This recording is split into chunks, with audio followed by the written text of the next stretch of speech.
I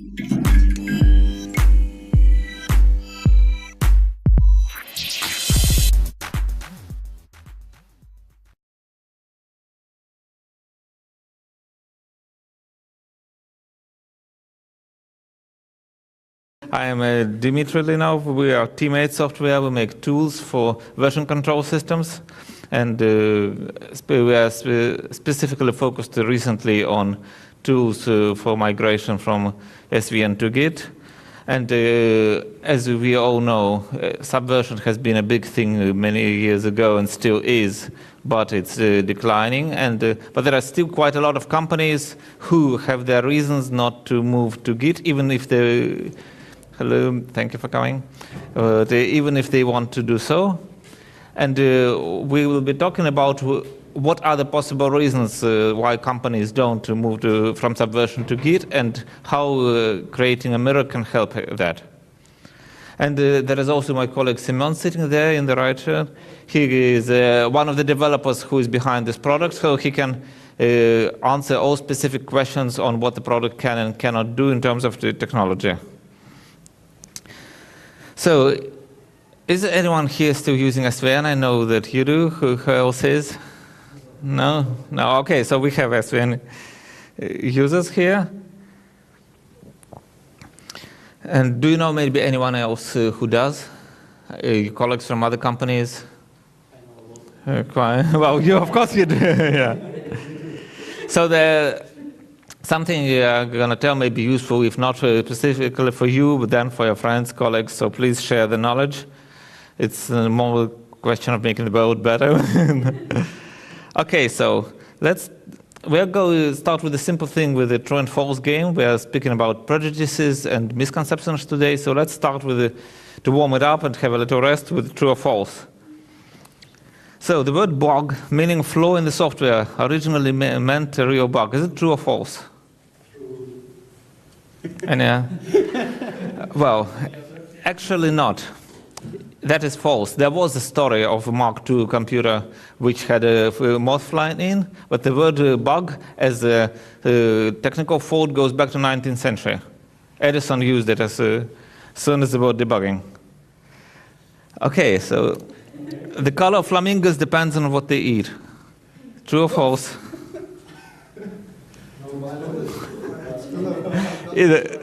Okay, this is true, you're right. They can be orange or pink or whatever, depends on what the algae they eat, what shrimps they eat, and if they don't eat anything of that, they're actually white. There are some white flamingos in the zoo. Okay, one more animal question. Dodo was a flightless bird that became extinct because it was not afraid of humans. True or false?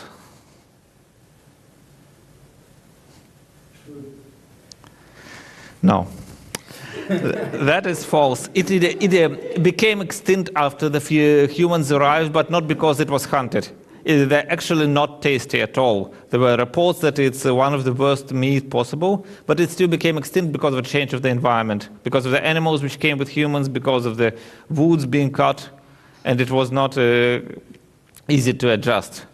Now the last one. You can only use one version control system at a time. Is it true or false?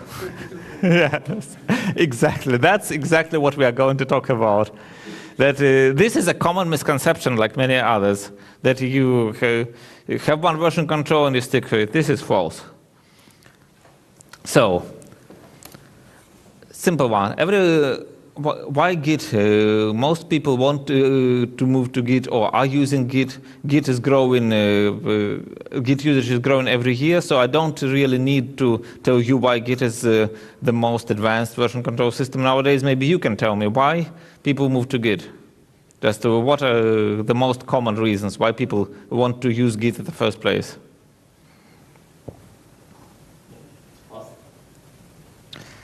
Okay, thanks. What else is there? What else is good in Git which is better than the others?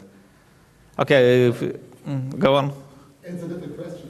From my own perspective, easy branching, merging, distributed version control, local versions, local commits, cherry picking, and so forth.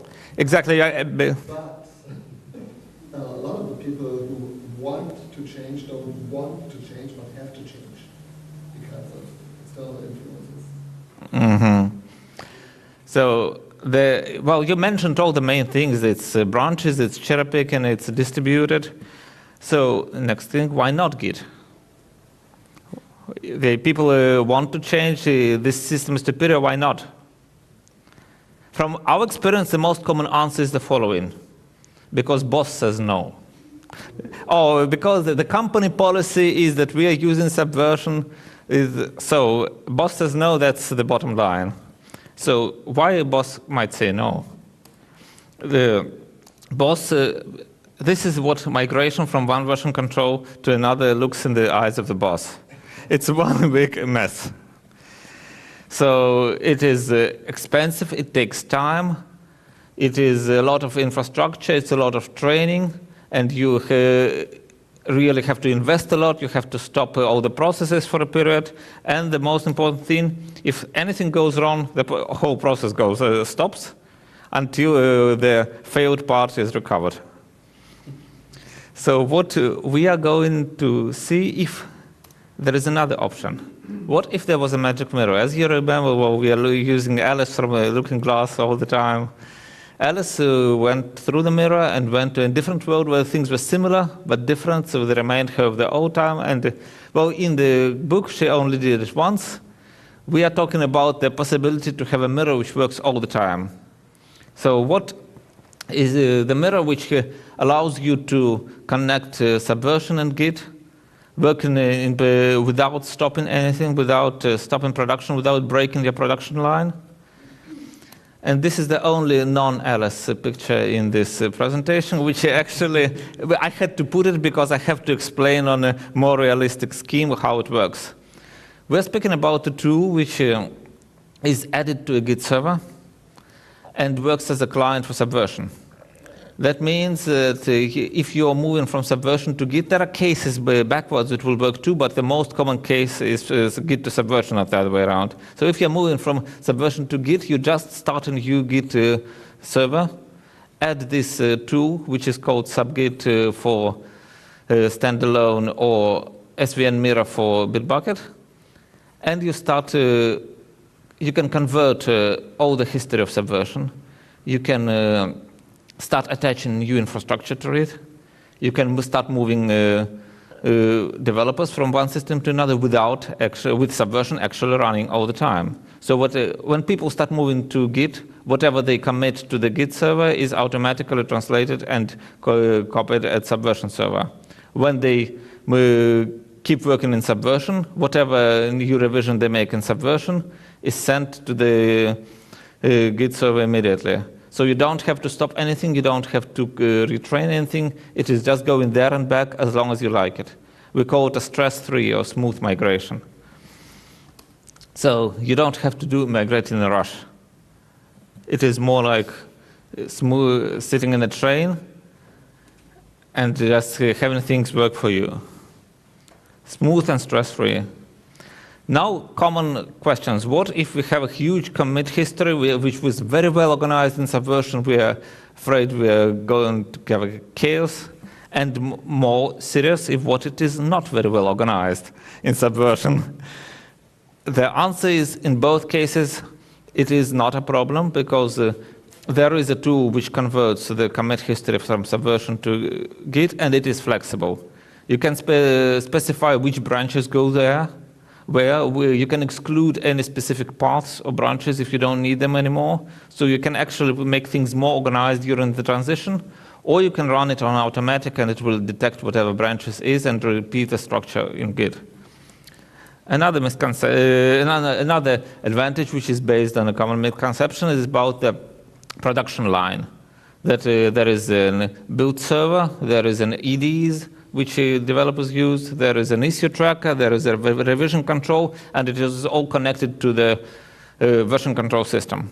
The advantage of a mirror is that you don't have to replace one thing with the other, you append. So we have see here Tweedledee and Tweedledum. One is fully equipped already, and Alice is equipping the second one with the similar items. That's exactly how you do with two version controls. You just have a new version control and you start attaching the infrastructure pieces one by one without destroying the old networks which keeps running. Again, there is no downtime and no risk that you will break something and stop your production. Another common problem, which is large mono-repositories. If you have a huge repository with many projects in it and many dependencies in there, what do? You can't just transfer it to Git as is because it will be too big for Git. The answer is you can cut it in half. And we can see if the repository is as big as Javabox, you can cut one hand at a time. So each project becomes a single Git repository, and you still can have a meta repository in Git which will use smaller repositories as submodules. That's one solution. Or you can have build scripts and move all dependencies to the build server. That's other solutions. Then you have each project as a separate Git repository, and still all dependencies will be running. You will not destroy your structure. Again, having a mirror you can try. You don't have to do it once, and you don't have the only chance. If something doesn't work, you can redo it, keeping the old Subversion running. Team disagreement. What do you do if half your team is used to Subversion so much and that it doesn't want to move at all? Same thing, you don't have to do it all the same at the time. Let them eat cake. Let them use Subversion. That is okay. As long as they like. You can move that part of the team that you want to move to Git and have the other one use Subversion. They will see the same commits. Their work structure will remain the same as long as you need it. And the last one, what if the boss is not convinced? What if the company policy says no to Git at all? Then there is a way we call Git guerrilla. We had a couple of cases like that. You can see here the March here who pretends he's a messenger, and the king doesn't seem to be noticing anything. You can actually run Git within your team and commit your changes to the company-wide Subversion. And on the company level, there will be no difference. It will look exactly like you committed them straight to Subversion. So you can have Git workflow, Git procedures within your team, and the results will come to the company Subversion and reside there among the pros. You seem to have a question to that. Yeah, you need some infrastructure access to do that. Well, do it like the picture before where you integrate on the back end. You need your own Git server. That's it. And you need access as a client. As a client. Yeah, but you need the route from the server to the server. Some enterprise environments might be a bit difficult. There's nothing you can do. Semyon, that's... You still have to, you have to have access to Subversion repository, otherwise you can commit anything, right? As long as you have any kind of access to SVN repository, for example, you're using Subversion client, you can set up some Git to work as a Subversion client to SVN repository, and it will still maintain the mirror. So it's actually just another Subversion client to Subversion server. Whatever infrastructure you have, you're going to use this kind of bridge. You have to put the You need to have at least one Subversion user within your team. Yeah, and you have to be able to set up the Git server at a place where it has access to the Subversion server and is accessible. And in most enterprises I come across, it's very hard to just set up a server. I see. So, Then it may be a problem. Well, you can kind of set up this kind of mirror outside of the company infrastructure. That's why you are guerrilla after all. that would be another problem. But I get the basic idea. Thank you. Okay, well, that was basically the main concept. So you don't really have to choose between Git and Subversion. What you can do is you can use both. Now, before we proceed to question, I have a special thing here. We have a sub-Git socks. These are socks which represent version control. One of them is Git, the other one is SVN. Shows you how comfortable you are to be in Git and SVN at the same time. I was about to give them to the best use case of Subversion versus Git Mirror, but there are not so many of us, so I think I can just give them to anyone who comes. But still, if you have a good case of when people still use Subversion and can't move to Git even they want to, please present it, because I would love to hear it. And if you have any specific questions regarding the technology, please ask. So that was it. It was very brief. No, it's too early to upload. Please present cases if you know any. Or questions. Any situation which when people are using Subversion would like to move to Git but can't, which was not covered by the examples I gave.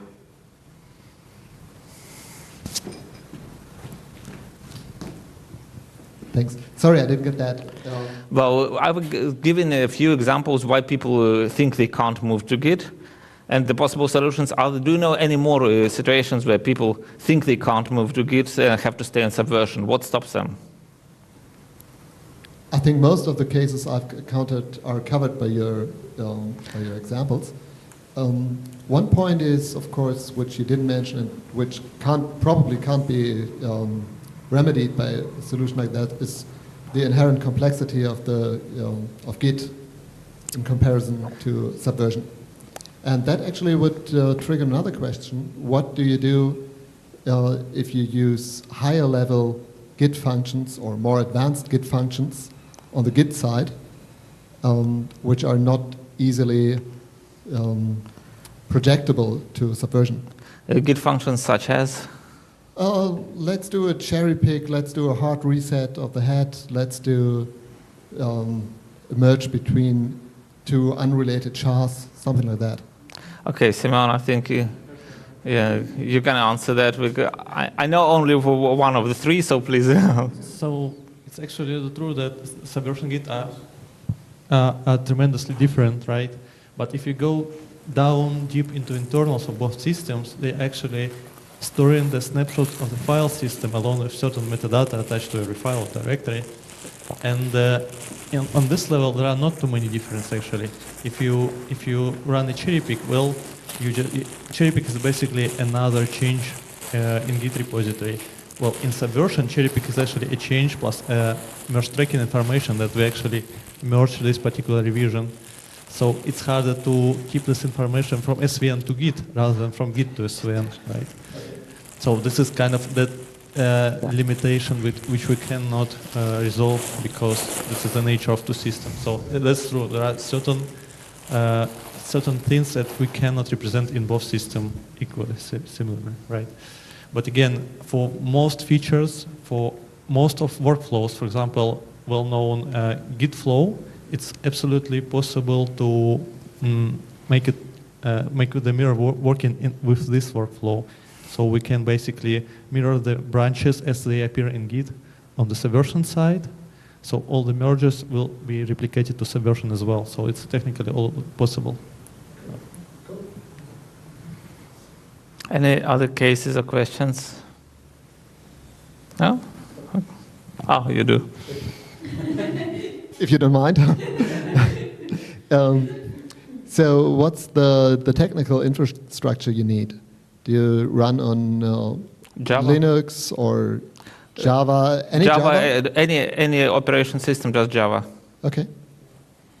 So, and it is, well, if we speak about subgit specifically, then it is compatible and tested with GitLab, with GitHub, with Gerrit, and basically can run one with any Git server. And for Atlassian Bitbucket, we have a special plugin called SVN Mirror, which is available on the Atlassian market.